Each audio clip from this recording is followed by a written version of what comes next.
All right, good evening and welcome to the Pownal Board of Directors meeting for February 12th. They are opening, for our agenda, the opening is the Pledge of Allegiance by Mrs. Holcomb's 4th grade class.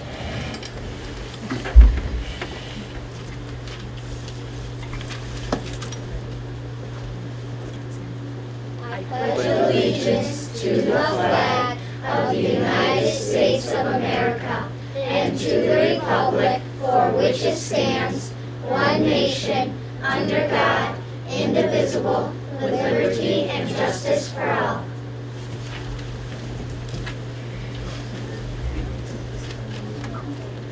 All right, at this time, we're going to move to Mrs. Holcomb's class for a presentation. Technology integration.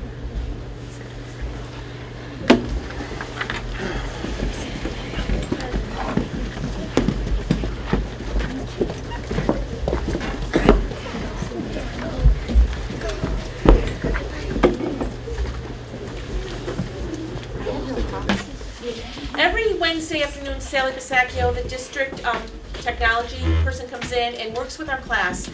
And the kids have done some amazing projects. We start out very basic, and they do something related to something with them. And then I've assigned them projects to do with some of the things that we've done. So we'll let the kids take it away. All right, Tristan, go ahead. I did one on Glog, which is a digital poster online. I did one on weathering and erosion, and it has some stuff about weathering and erosion, how the Hawaiian Islands are made, and earthquakes, how they change the earth, glaciers, and landslides. And then and this will bring it up to a document that I read from all the things that I did with all of the things that went along with the digital poster. Go on.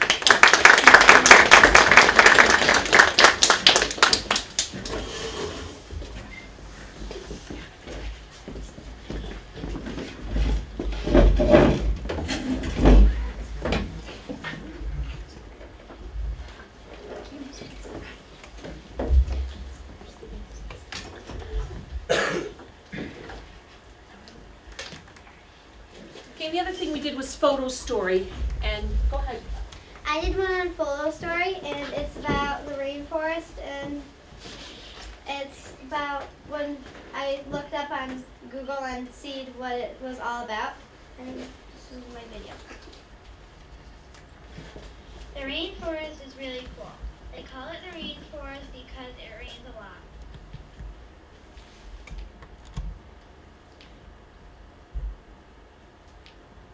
The red-eyed tree frog is an amphibian.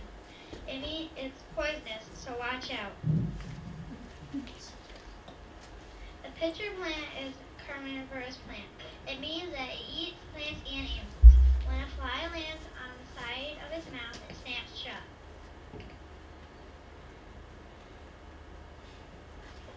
As you can see, the squirrel monkey looks like a donkey. It lives in the tropical rainforest. Do you know the bees at your house? Well, they live in the rainforest too. Bees collect the nectar from plants.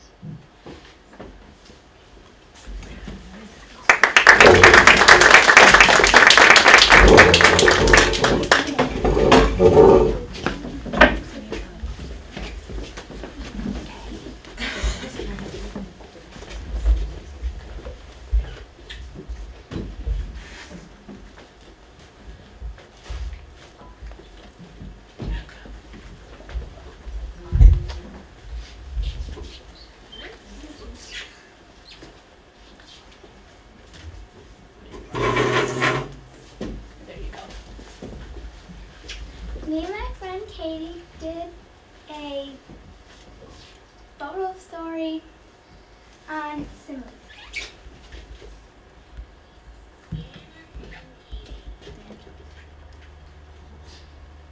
As cute as an Arctic fox. As awesome as Uncle Slash. As hot as the sun. As cool as Star Wars.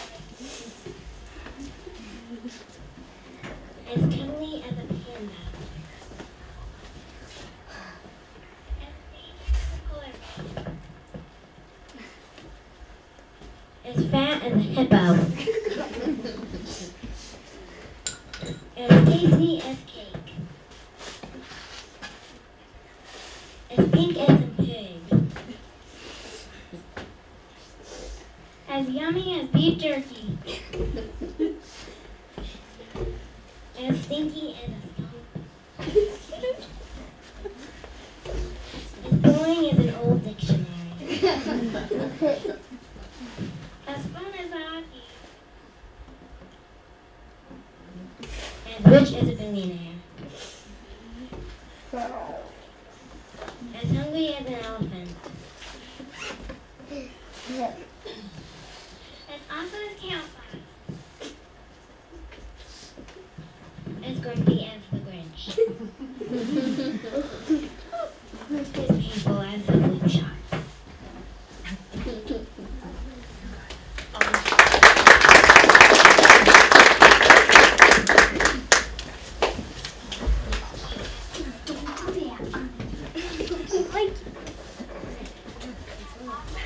Okay, we got it.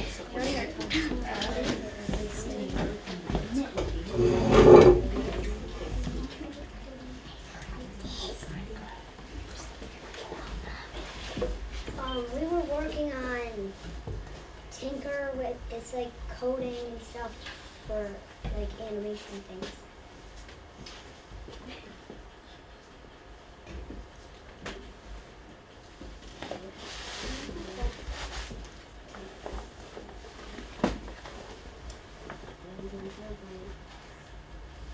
Where's the sound? Oh, is this? Yeah, that knows.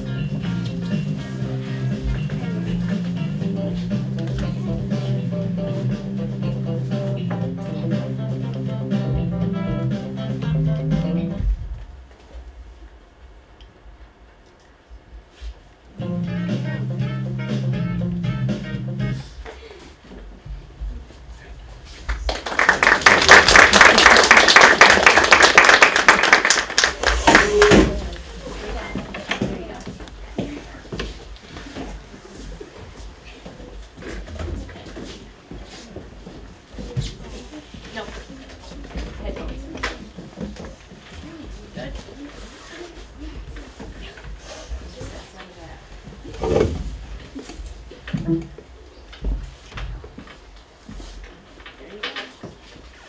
And some kids just make cartoons. I also did Tinker.com. Mine's different. It's good at similes, but it's a little scary.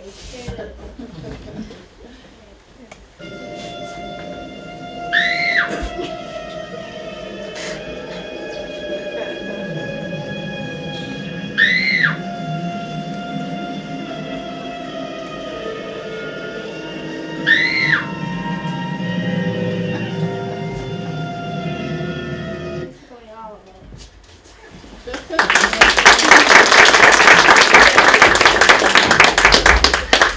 Do you have your papers there? Okay, you don't need to put in the, thing. You can just put it in a chair.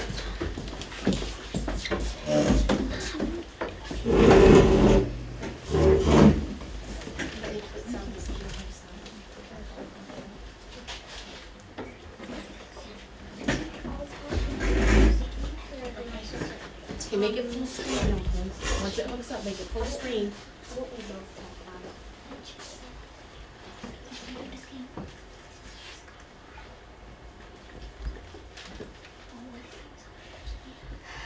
Okay, so this is our presentation that we made with Tinker, and it's a cartoon, as you can see. It's about some kind of adventure thing, not like Indiana Jones, but sort of like an Indiana Jones. Okay, And this is operated by pressing little keys on the computer. So it's going to look a bit like we're playing the piano. I'll do it.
And that's our presentation. Thank you.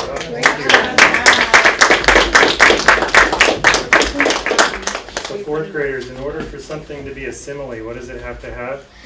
Like or has. I like some of your similes. They were awesome. You did a nice job. And your cartoons, guys. if you're wondering about that blue dot in the middle of the thing, that was supposed to be a portaling rock, but though obviously we kind of dropped that idea. So Great job. Keep up with the technology work. Good job. Linda is Mr. Hebert. Jesse Herbert is a parent of ours. He has 2 children, one in kindergarten and one in 3rd grade now. Yeah, thank you. Just have a handout. So I'll pass these up.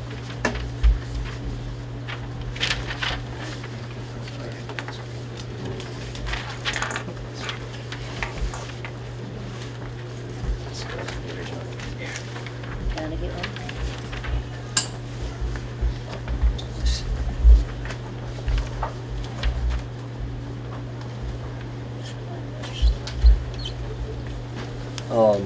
While you're passing this around, I did promise Principal Phillips that while I do want to talk about the issue briefly of relative humidity, I promised him I wouldn't make it too dry. So,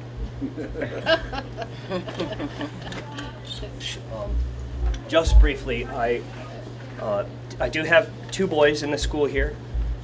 My father was a family nurse practitioner for years, and I asked him this winter, since it's been so cold, is low relative humidity an issue health-wise?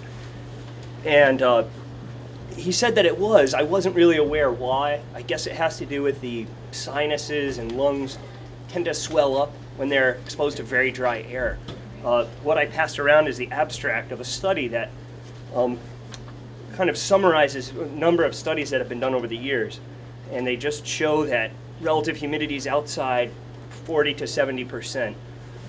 Tend to lead to increased absenteeism, and because of children having sicknesses more, and it also can lead to more complications, ear infections, antibiotics, things that I experienced a lot as a child growing up in the Northeast.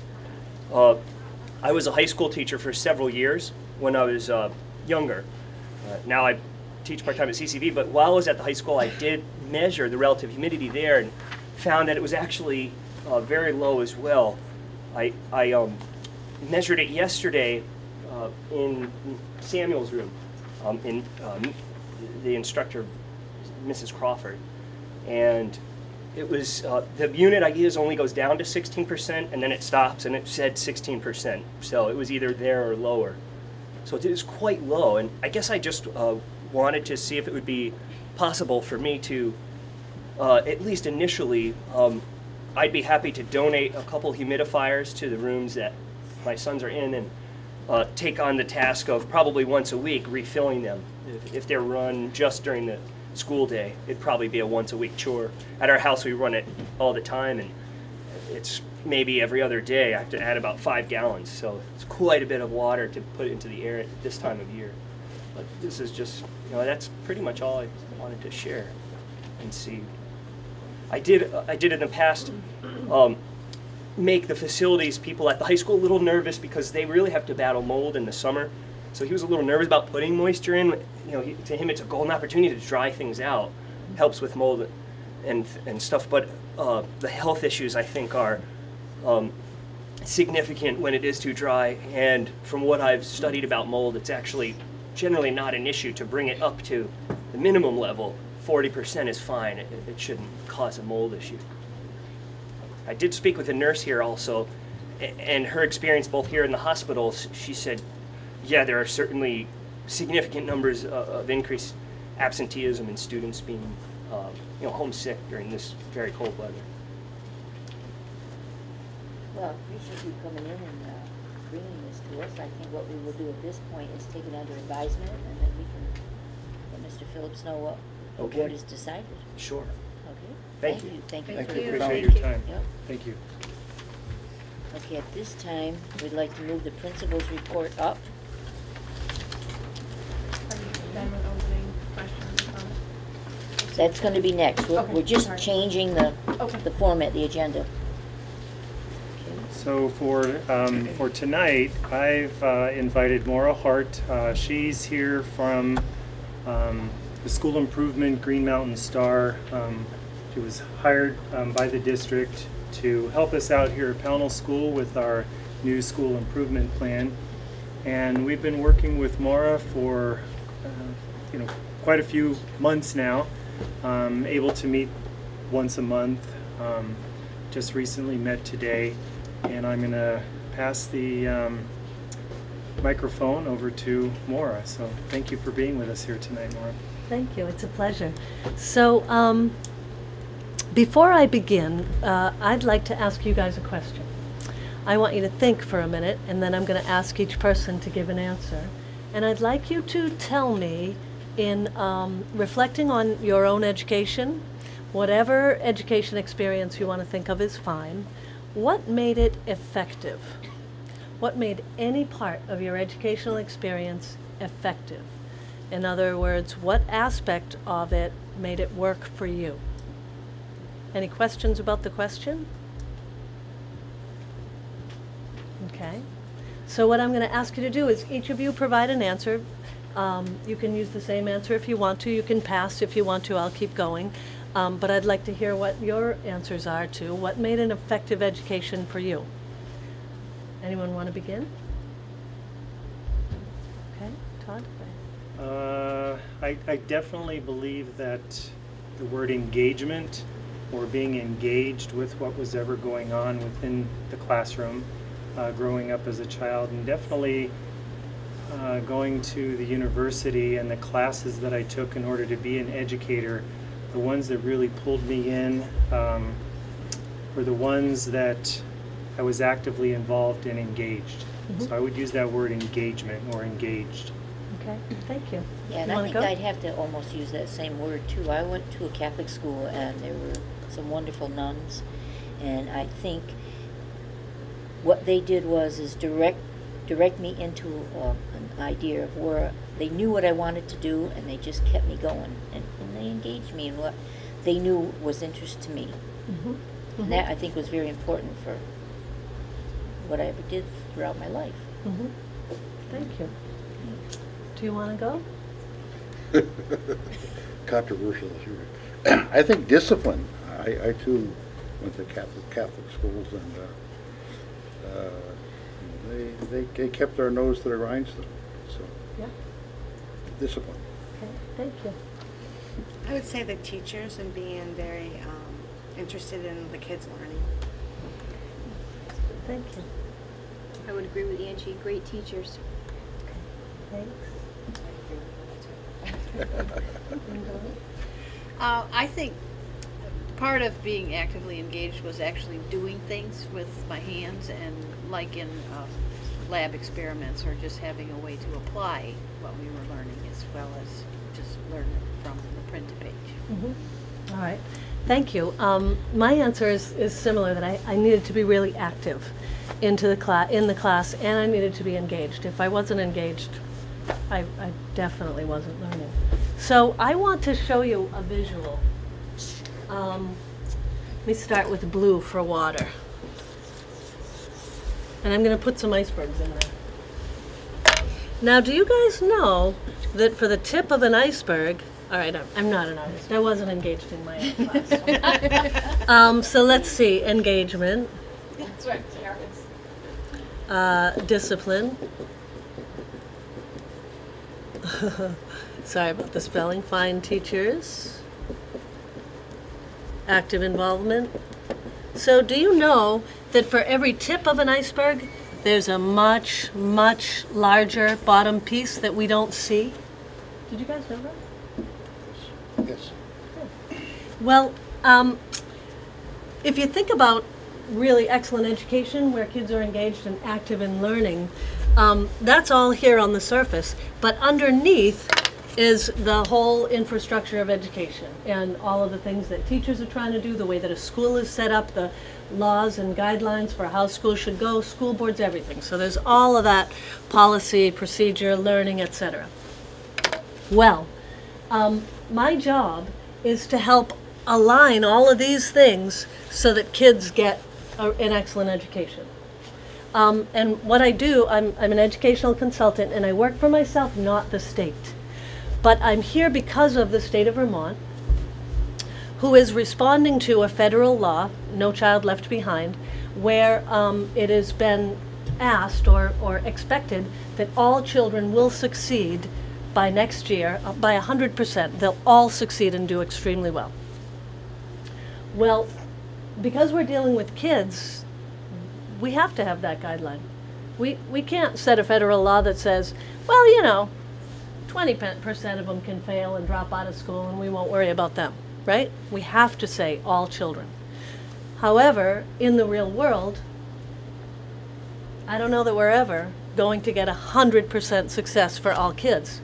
So what I see my job as is being a broker between helping schools and teachers align to these guidelines so that schools and teachers can get federal and state money, because without it, we'd all be broke and we wouldn't really have a fine education. But so that it's also meaningful to the school, so that the schools and teachers aren't just jumping through hoops that aren't meaningful, because that won't provide engagement or discipline or excellent teaching or active learning. So I've been hired by the district to help this school, as well as several other elementary schools in the district and SU, as well as the middle and high school, meet guidelines from the state, which are underneath federal guidelines. Questions so far? District. Yeah. And the guidelines stem from No Child Left Behind. Underneath that are the different states, and states say how these kids can meet the No Child Left Behind law. Well, Vermont, the Agency of Education, did something pretty cool last year. Can't believe I'm actually saying that. I am. They did something really cool. They, the No Child Left Behind said, you know what, if schools are identified as being failing because not 100% of the kids are achieving way up here, then we need to restructure.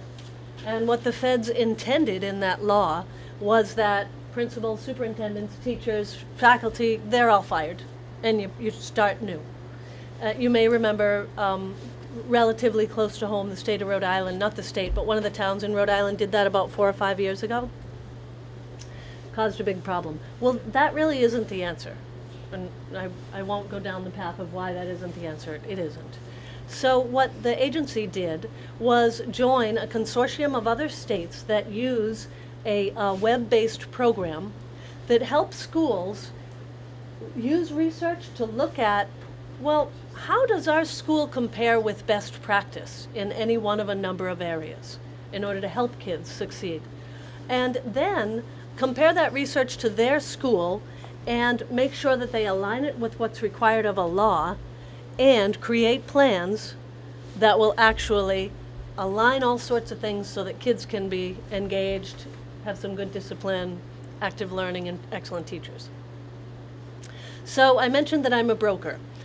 What I do is I work with teams of teachers and administrators and at different levels and ask them to compare and talk and then make a plan that fits with federal and state guidelines so that we can continue to get the money, but that is also doable and that they're also likely to succeed with.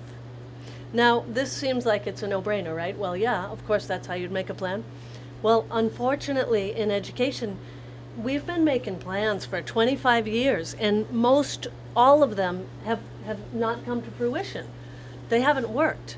So they get tossed out, and then we start and we make a whole other plan and start all over again, and nothing ever happens. Well, the agency of Vermont joined this consortium and created what's called Green Mountain STAR, which is a web-based program that guides teams of teachers and whole schools and SUs or districts to align things, make them make sense for them, and make them doable, and create a plan.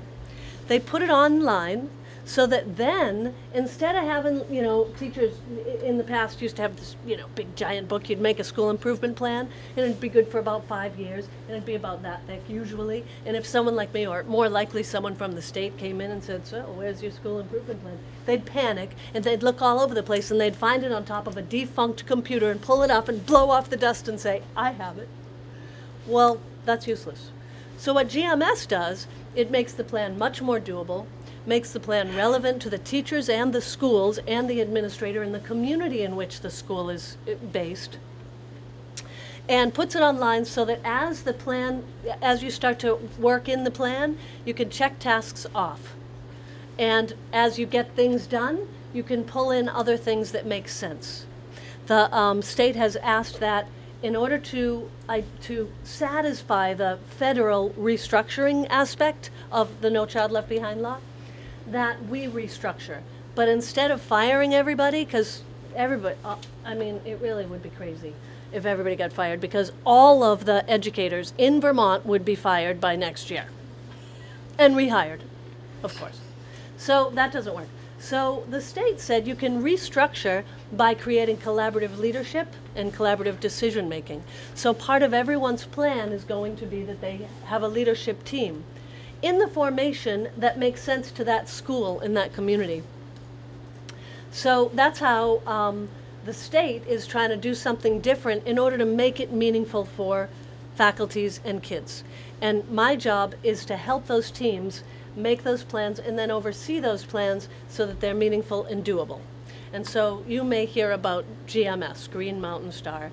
That's what you're hearing about. It's the program that helps teams and schools create plans and then enact those plans. And it's really because of No Child Left Behind. Questions so far? Because I got a whole other piece for you. Okay, is it in the No Child Left Behind sets back and GMS takes over?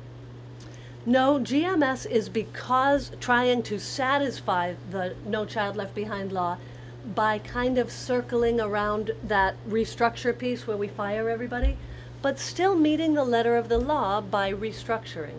The other piece, the other aspect of No Child Left Behind that schools have constantly struggled with is that they provide, and this is ironic, that they provide a meaningful and really sound, sure to succeed education for every child.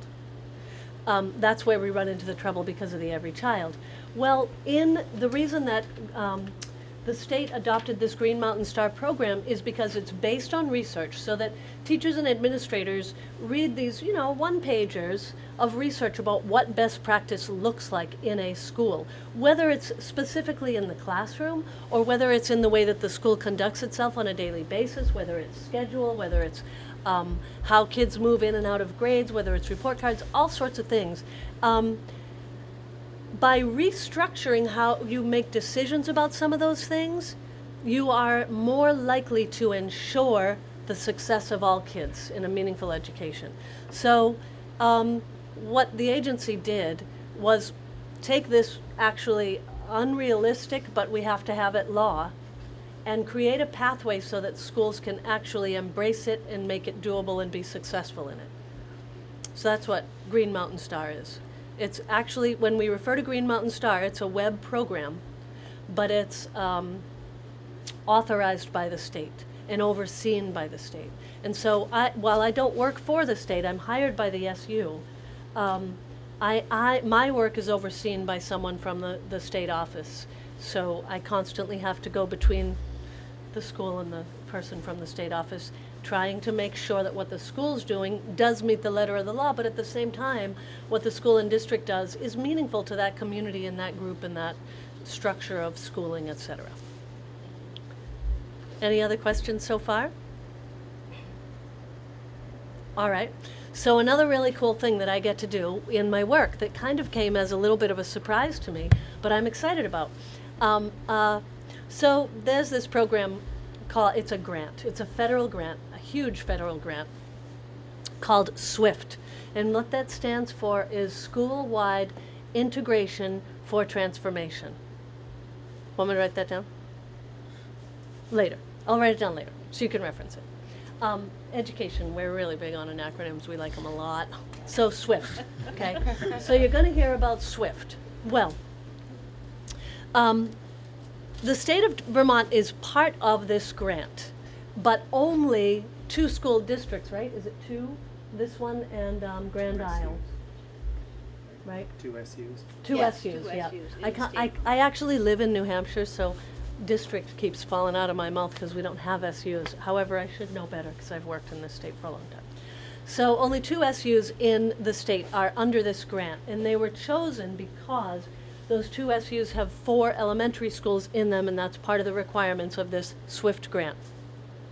Well, to put it in a nutshell, what the SWIFT grant is going to do is provide support for Pownal as well as Bennington Elementary, as well as Molly Stark and the middle school over the next 2 to 5 years. They're going to begin this year and next year and keep going and be with those 4 schools for 5 years, which is excellent. And they're going to provide support in making these plans work, carrying these plans out. Sounds very simple, except that while GMS and SWIFT align really, really easily because they're both based out of really the same research design, we've got to make sure that they align so that we're lining up all the support that you might possibly have in place to make sure that you're an effective school. Make sense so far? How am I doing? Pretty good? Okay. All right, last thing I want to tell you about SWIFT, though, that really makes me excited. I've been in education for a really long time, and somehow that seems like it just came up really quick. I thought I was only in education for a little while, but all of a sudden I'm moving on more than 25 years. I don't know how that happened. It's terrible. And I used to, when I first came in, admire those people and think, oh, goodness, I can't wait till I've been in education 25 years. What was I thinking? Anyway. All right, so a little tangent. Sorry about that. So the cool thing about SWIFT is that a lot of these, their initiatives and forced changes because of policy and laws, etc., are frustrating because there tends to be certain immovables in the institution of public education. However, SWIFT has the ear of Arnie Duncan, who's at the federal level, the chair, or what is it called, of education. Not chair. Not commissioner. Commissioner, not commissioner. Anyway, secretary. Thank you. So Arnie Duncan has endorsed SWIFT, and because of that, the feds, and thus the states, are being enabled to waive some laws for SWIFT schools. And I'm going to give you one quick example and then I'm done. The example is this. We know from research that, especially now, a co-teaching model is really, really effective in classrooms because of the needs of students in order to create a diversity of ways for students to engage with the lessons. Having 2 teachers there is excellent. Well, even better, having a regular ed classroom teacher as well as a special ed classroom teacher is really, really good because the special ed classroom teacher knows what his or her students specifically need according to their IEPs, in order to engage with the content. And you know what? Surprising of all things, what special ed kids need on IEPs is actually what's good for everybody. It's like when the Disabilities Act came in and everyone had to make their buildings work for people with disabilities. So in came the electric doors. They were good for people with disabilities. Guess what? They're good for everybody else too. They're good for mothers with strollers. They're good for people with packages trying to walk out of doors. So in attending to the needs of students with disabilities, we're actually attending to the needs of the vast majority of people. So it's excellent to have special ed teachers and regular ed teachers paired up in a classroom. However, state and federal guidelines say that that can't happen, because in order for us to get our money from state and federal coffers, the special ed teachers need to do time studies, which they take a lot of time and it's paperwork, showing that every minute of their time that is spent on professionally needs to be assigned to specific students. And somehow in there, they can't also work with other kids. So it doesn't work. Really, you can't restructure a school by saying, okay, well, let's have co-teachers so that we can meet the needs of all kids. Except that because of SWIFT, Arnie Duncan and now the state of Vermont are bringing this policy forward and saying, can we waive it? And can we allow these schools to practice and do their work without using, and there are other guidelines as well, or laws, and let's see how they do. Well, people like me and Todd and Donna, we all know that they're going to do great because we know what works. So that's what's exciting, that I've been in education for 25 years and always been hindered by these laws that actually are counterproductive to the education of kids. So at the federal and state level, because of this SWIFT grant, they're talking about waiving these laws and making room for these schools to grow and change in a way that meets 21st education needs. So you're going to be hearing about GMS, you're going to be hearing about SWIFT, and you're going to be hearing about plans for effective instruction or effective schools. And that's kind of like the backdrop behind it all, and I'm the person that's helping to do that. Questions? Well, if I understood what you just said, it's almost impossible to put a special ed teacher in every classroom. Right. So how do you They're going to waive the law. You mean there are And enough we to can't go afford a around? special ed teacher for every classroom. Exactly. But certainly we can do a whole lot more by pairing up teachers, and not only with special educators, that's the ideal, but we can pair up teachers with teachers, and that's still excellent. But the bottom line is that we're going to have some wiggle room to try some things that work according to research and best practice, but that we haven't been able to do because of law and policy. So that is really exciting to me. I haven't seen that in my entire career.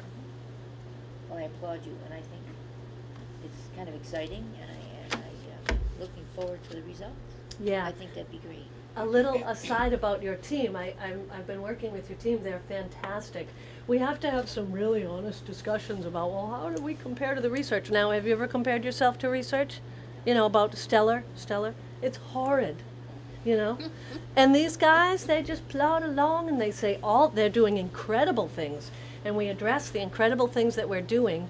And they also address, and usually there'll be like a minute of silence, and then someone will say, well, we could improve in that area, you know, and we'll talk, and you can't fix a problem until you know what the problem is. So they're having great conversations and exciting conversations about what we can do, and we're moving into now the planning stage with that team, and they're a fantastic team, hardworking, never want to leave early, always engaged. I'm lucky. Well, I have to speak to the board, but I've been involved with this school for many years, and let me tell you, we are very fortunate to have the staff and the principal that we have, and the administrators that help us when we need it. Yeah, I Very, agree. they're a wonderful group. I can't say enough about the school. That's great to hear. Yeah. You had a question. I want to hear the answer to Cindy's question again, but you're not, just say we have 16 teachers. You're not saying we should have 16 special ed teachers. No. No. What are you saying? Not at all. quantitatively, I what want are to you give you a saying? concrete. If we have 16 teachers, what's the How many ed special ed teachers do you support have you in the need to do building? this co-teaching? We have 4. 4. Okay.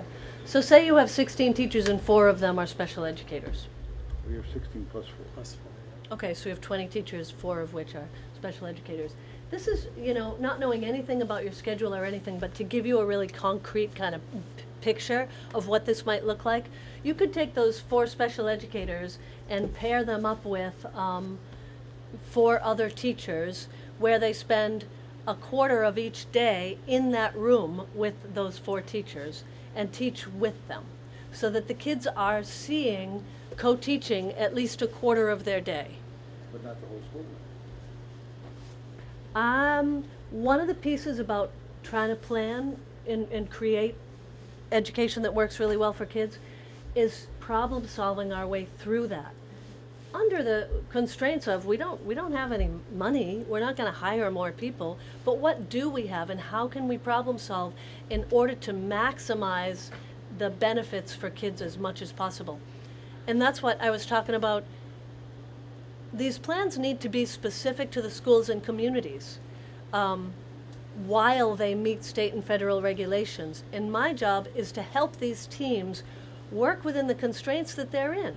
The school day, the contract, the number of teachers per student, the facilities, and problem solve in order to maximize best practice. That's my question a different way. Are you saying that the special ed teachers will teach their regular students? They'll co-teach. That would be one example that it But would they're not be teaching helpful. the special ed, they're teaching the whole class. Special ed first, There would be a special but ed benefiting student the whole in the class as well. There'll be special ed kids in that classroom.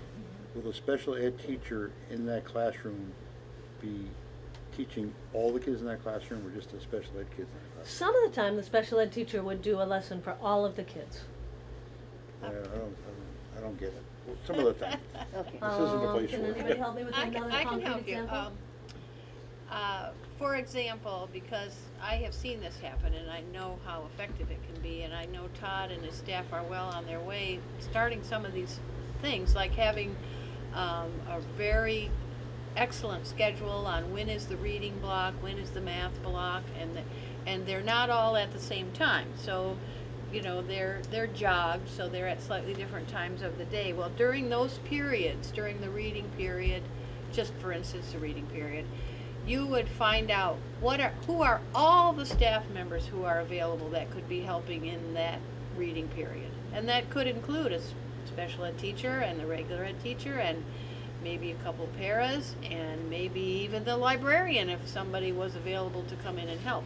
So that if you had a class that needed to have 4 or 5 instructional groups for different reading instruction at slightly different levels, everybody could take a reading group during that time period, and some of the kids would be special ed kids, but maybe there's somebody at a reading level that would need to join those special ed kids that are at their same level, so that everybody, according to their needs, gets the instruction that they need during that reading block. And you really can't do that unless you align all of your staff members to be on board and helping, and that taking away the law about, oh, well, you're only a special ed person, frees everyone up to be available to help all the students all the time. It And makes a that's lot the of sense difference. too. That's the difference. And we're currently doing something like this in our reading throughout the day. We call it protective reading. We have our regular reading block where all students are in the classroom for reading, and then we have another block where it's called protected reading, to where we have 4 titled teachers, 1 special education teacher, and 2 classroom teachers for a grade level. So that's 7 teachers for that grade level, for that reading block, where the kids are going to different reading groups according to their level and according to their skills.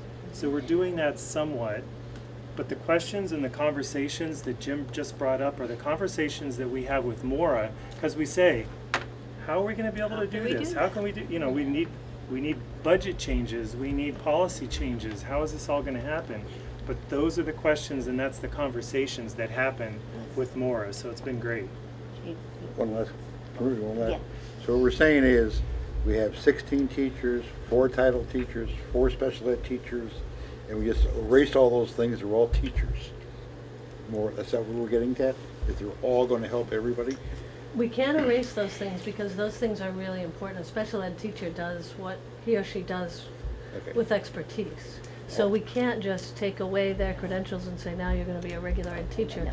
We use their credentials and their knowledge base and place them purposefully in different classrooms where they can be of the most benefit to special ed kids as well as other regular ed kids. So we're not generalizing, we're optimizing the skills in the building in order to meet the needs of the most number of kids. Or that's what we're going to try to do. It's problem solving. And I think if you have more questions, what you might want to do is just, stop in and. And the other thing too, you'll recall back in September, I gave everybody the Green Mountain Star website. Go in there, take a look at the indicators. There's a sample elementary school there. Really great information within that website. And here, I have a card. As long as if you email me, you tell me who you are first, then I'll be able to have a good conversation with you. I have a few people who call me and say, Maura, it's Jim O'Connor. Listen, I have some questions for you. And I really get panicked because I won't remember who you are, But if you say I'm Jim O'Connor from the board at Pownal, can I follow up on it? Then I'm happy to talk to you. And I have some papers for you, just because maybe you'd like to look at them. If this is something that you look at and you go, whoa, not for me, don't let it bother you, okay? But if it's something that will be helpful to you. First of all, I talked about SWIFT and I talked about Green Mountain Star. At the top in the gray are the domains and features. We just love EduSpeak in education, and I apologize for that. Are the domains and features by which SWIFT operates. So those are the most important things in the top gray. And what they're aligned with the boxes underneath it with the most important things that Green Mountain Star says. So this shows you the alignment between SWIFT and Green Mountain Star, and if you used the code and got on Green Mountain Star and you wanted to learn a little more, you can do so by going here and then email me if you have any questions. So that's that. And then to learn if you are interested, and again, if you're not, give it to someone else. This is an explanation of the most important things for SWIFT, aka domains and features. I know. That's what I do when I get all the paperwork too. I have a big sign like, oh. Thank you. If it's easier for you to just call me or talk to Todd or anybody. And if you'd like me to come back, I'm more than happy to do so. Thank you. Thank you, Maura. Thank you, Maura. I'm looking forward to continue working with you. Thank you so much. I forgot one more thing. We got to do one more thing before I go. You know how we started with a sweep? A sweep. Oh, EduSpeak.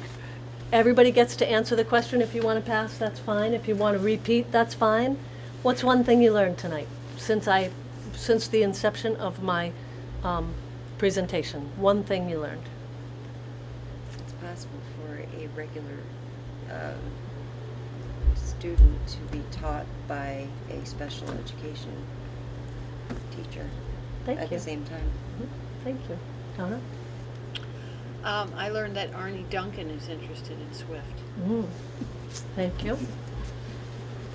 25 years in education. 25 years! I just turned Confessions! I turned 50. Congratulations. I can't believe it. Thank you. I like it. I think I learned that it looks like the future for the children of this school is even looking brighter. Thank you. I think so too. I'm excited. Yeah. I feel special that we're only one of 2 supervisory unions to Yes, get it's this very program. special. I think, and I remember hearing that before, but I'm reminded of how, and 2 things. If Todd likes it, then I like it. Oh, I'm that's serious. great. He thinks if he's I'll talk to him later, but if he's really enthusiastic about it, then we're with him. Good. Thank you. I learned that it's still the teachers, but working together with all the children. Thank you. The importance of your job here. So, Thank you. good. Thanks. And I would just add on to that we love having Laura working with us, and she worked with us last year too, and just adds so much to all of these efforts. I want to thank you for that. And she's just excellent at keeping everybody on track, but also enjoying it and really becoming a team. And I just it's thank exciting. you so much. It's a really good SU. If I remember correctly, you were at the SVSU and you were dancing all around that microphone. She was. She, yeah, that's what I thought. That was her. Okay. She was asking you questions there too. Yes. Well, you guys were making me mad because you weren't answering my questions. That's why I started probably dancing to get you engaged. All right. Thank you. She started calling names. Yeah. And you? All right. Thanks, you guys. Thank you very Laura. much. Thanks, Todd.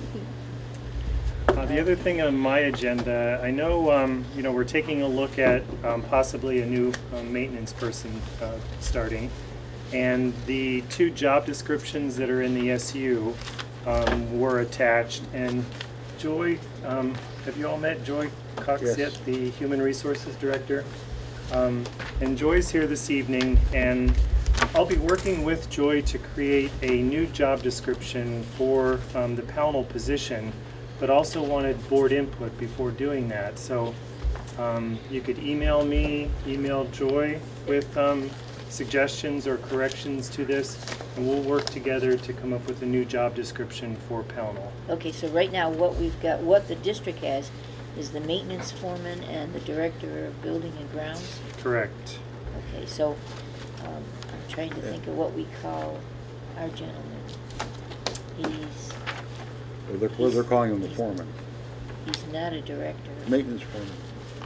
Here? And that's something else that we can talk about. The position name. Okay.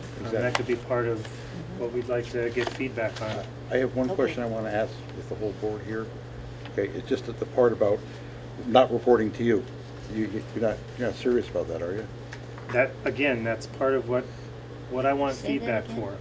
According to this, our maintenance foreman or custodian would report to somebody at SU. I don't think we're not ready for that. No.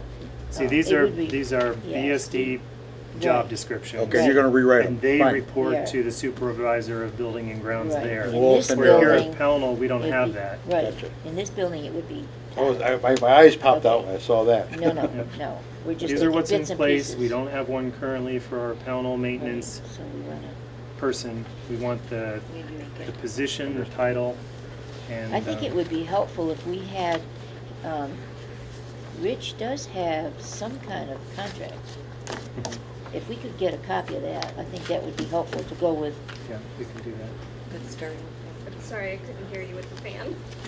Mr. Valley's contract. I know he's off contract, but he does have something in writing because I remember signing it. Okay. If we could get a copy of that, that would be helpful too. Absolutely. Thank you. And maybe even if you want to email it to me, and then I'll get it to the other board. Do you have any kind of job description now? I remember, I thought we were writing or anything. I thought he had said something about him having something in writing that he had put together. I thought so too. That he has put together, yeah, yes. that he himself. But there is not an official job description for the position. If we were to post it, because we haven't made a move there yet. Yeah, and I know what you mean. With He what did. He wrote something up down? because it's on my computer. Oh, I you think, have? Okay. Yeah, and I Okay. think what we should do is include that too, just to read. What my thought was, because this is February, March or April, we probably should have him come in, and we'll sit down with him with all of this, because we probably would like his input. I wasn't totally happy with what he wrote up, 100%, but I we could probably include some of it. And do we know everything that he does? That's another thing. That would be the book that he was supposed to put together for us. That's what I was thinking about. That would be helpful when we bring him in, to have him bring that book with him. Okay? So we don't miss anything. No, we don't. We want to make sure everything's lined up. Okay? All right. Thank you, Julie. Thank you. We're all set. Okay. Do you have anything else? I think that's it. Okay, I think we'll go back to public comment. We have some public comment. Hi everybody, I'm Crystal Gardner. I have 3 kids here at school. Most of you know me.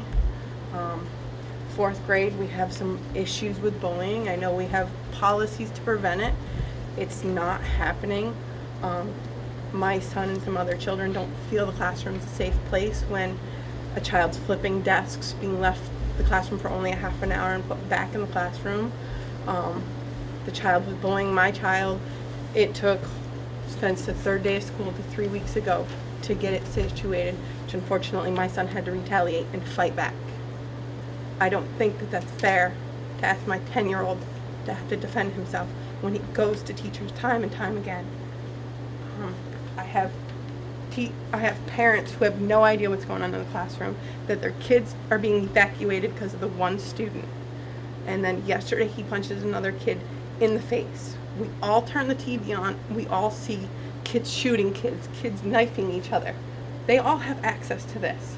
And I'm afraid that this child continues to escalate. What's going to happen?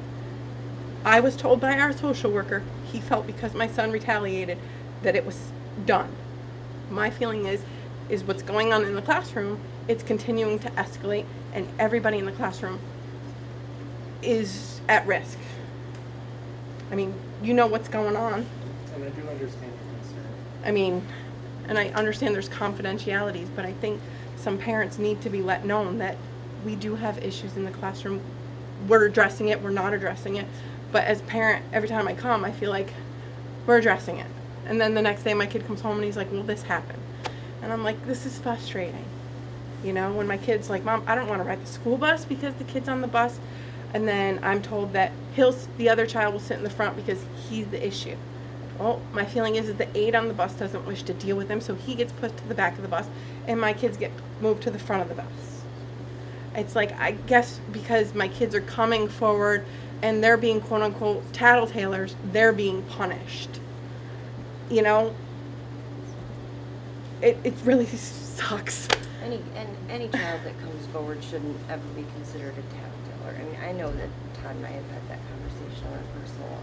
And that's all he gets when he goes. I mean, now it's being looked at a little differently because my kid retaliated and he threw punches. He didn't wish to do that because he likes Mr. Phillips. He didn't want it on his time, and he didn't want him to think differently of him.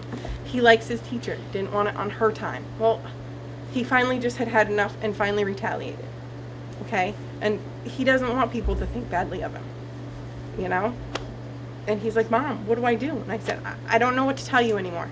Just continue to stick up for yourself. You know, but is there a resolution for this class? You know, this classroom is being disrupted every day. How much are the kids losing out because of this disruption? Is there something else we can do? I know losing out on instruction is very minimal, but I don't want to say that the bullying is minimal in the building. I mean, we address everything that comes to our attention. Not only that, we're educating the kids to, like your children, to come forth. It's not tattling. It is, you know, reporting, you know, what's happening, because a lot of kids aren't reporting because of many different reasons. Right, because like even when I had my parent-teacher conference, I said to his teacher, I said, do you have any suggestions? These kids have been friends since the day of school. They've played on sports teams together. I really don't understand. I understand there's home issues. We all have home issues, but no child should be a punching bag for another child.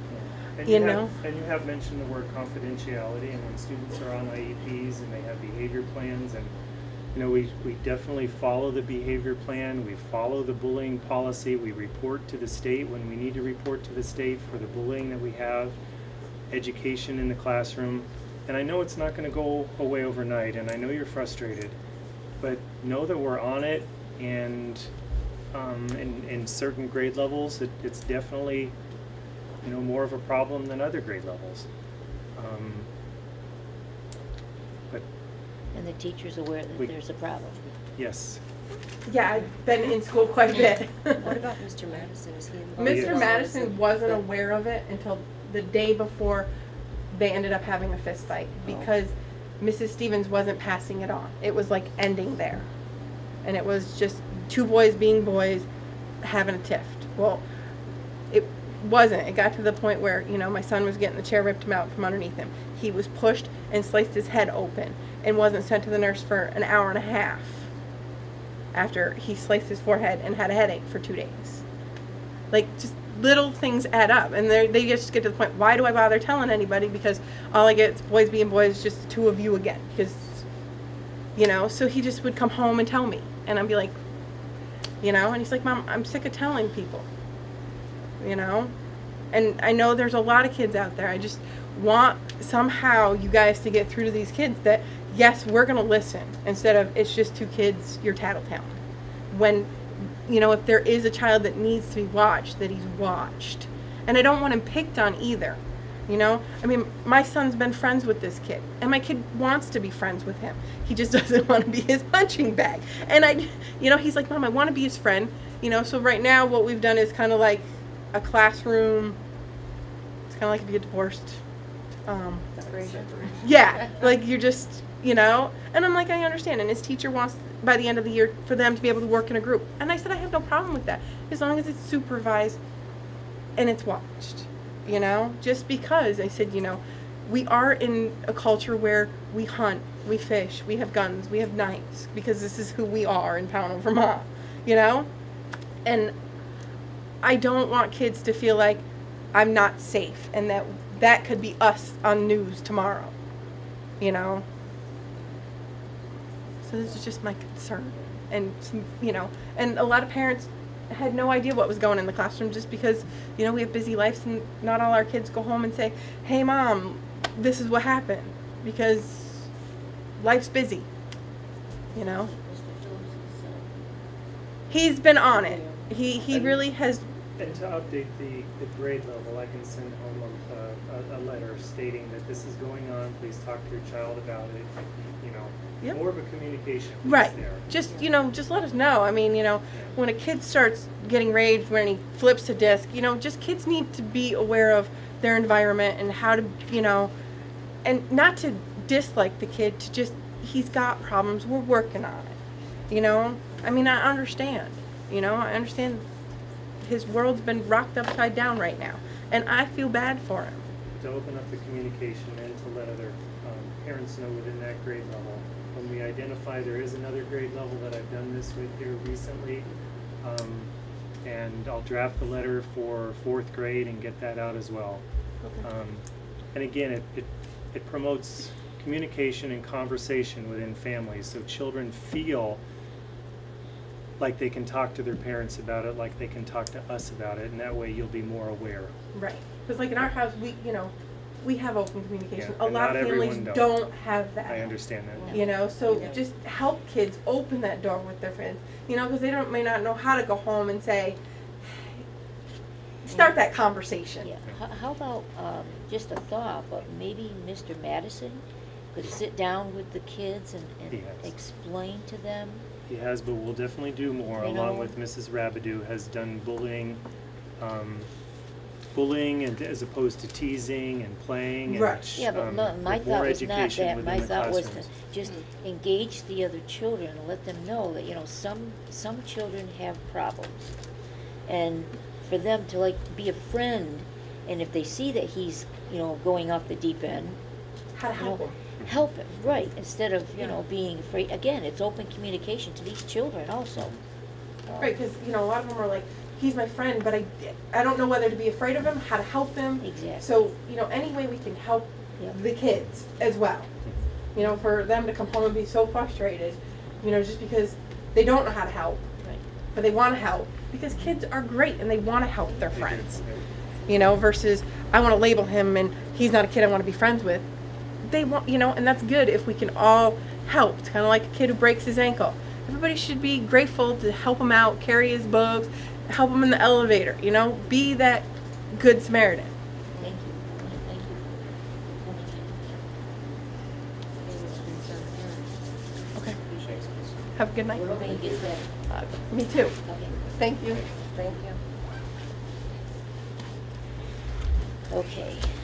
All right, personnel. I don't have any. Finances. I don't. What will happen next week is the The warrants will be up next week because that's the normal time. I'll go to central office and copy and sign them. Then you guys will get a copy, I believe, the following month. Okay? All right. The treasurer's report, is there any questions on the treasurer's report? No. All right, there's no budget transfers. Okay. No update on the facilities. How about the consent agenda? Could I have a motion? So moved. Seconded. Okay, motion's been made and seconded. Is there any questions on the consent agenda? All right. Hearing none, all those in favor, please signify by raising your hand. Okay, it's unanimous. All right, I have one question. I know I spoke to Angie about this. It's on two policies I do believe that we adopted, okay? Policy 5002, I found it in the January minutes that we did adopt the preventive of bullying of students. That one I did. I could not find conflict of interest in hiring. That's the 4035. Did at the same time. Did we do them? That was a no-brainer. Yeah. Okay, those are the That went ones right that, through. that we didn't get the notes because you lost them in the No, computer. those were at the same meeting, wasn't Yeah, it? both of them, yeah. Yeah. And we adopted And it both of wasn't them? that was just last month. That was unanimous. It was. Okay. All right, so I will get that up to Lisa, that she just needed it in writing that we did adopt them, and I thought Yeah, we did. We did, and you know what, I do have my computer back now, so I'll try to get them printed out and Oh, okay. send over to, Send them to Mary Lee? Mary Oh, Lee, great, yeah. great, excellent. Okay, we already did the job description. Okay, in March, our next meeting will be the 19th. That will be at 5:30. That will be our reorganization meeting. Really? Because it's after the election, which I believe is the 4th. March 4th is the town election. At this point, I would like to say thank you to Nicole, who has been on the board a couple years, but she will be getting off. Smart girl. But I want to say thank you for your dedication. Actually, you served on the teachers' negotiation. They railroaded me into that. So, but thank you very much. But we do have the floor meeting, if you can make that. Okay. That's the 4th. Fourth. No, I'm sorry, it's the 3rd. It's the Monday night. Okay. And the school starts at 7, and then the town will be at 7:30. So the 19th, I'm out. I'm not coming to that. If that's the reorganization, I don't need to be at that one. The 19th. No, No. Oh, no, you'll be, unless you're gonna run it. yeah. Unless you wanna be in the you Run the audience. board through you midnight. I might be in the audience. We did offer you the job. Yeah, well, you know what? We'll talk about that. I'll give you a call. Okay, yeah, call me, because we will be needing a recorder, because I don't want, nobody can be a board member and record at the same time. It's tough. It's very tough. Okay. But I mean, maybe me and Tammy can get together and Oh, yes, she'll be glad to. talk about that too. Yeah, okay. All right, do we have a report from the superintendent? I didn't have a big report for you tonight. Oh, No, good. I knew you were having Maura here, and that Oh. covers a lot of what we've been working on with Todd and the staff here, so Oh, I good, think that good. you're doing good work. All right. And so just for your, is there any other business to come before the board? Cindy, on March 3rd, I won't make it. I'm in California March 3rd. Oh, gosh. I won't be back until the 5th. Gosh, California, floor meeting. Sorry. It just dawned on me. I leave the 25th. I'll be back on the 5th. That's all right. That's Sorry. all right. That's not a problem. But we just wanted to say thank you for you being on the board for a couple years. No, my And pleasure. when the time comes and you can get back on, please consider it. Yeah, I will. It's just tough with the baby and all Yes. sorts of different stuff Yeah, going on right we now. So, understand that. yeah, the timing is. 'Cause I believe you were a very good board member. And you Thank you. added a lot to the board. Thank you. So, thank you. Thank you. Maybe Alright. under the other, just wanted to remind folks about the Red Cross training on Saturday, March the 1st. That's at 10 o'clock here at Pownal School. March 1st. And a flyer did go out and to all of our students in the latest newsletter, but it's also posted around in the community as well. Has something been in the banner about that? I know it's on I don't the know. front porch forum, but I don't know about the banner. I work until 10, but I will be down. I'll just be a few minutes late. This is going to be here in the building? It is. Okay, good. Very good. All right, if there's no other business to come before the board, I'll entertain a motion. Motion to adjourn. Second? Okay, motion's been made and seconded. Okay, thank you. Good. Good job. Thank you.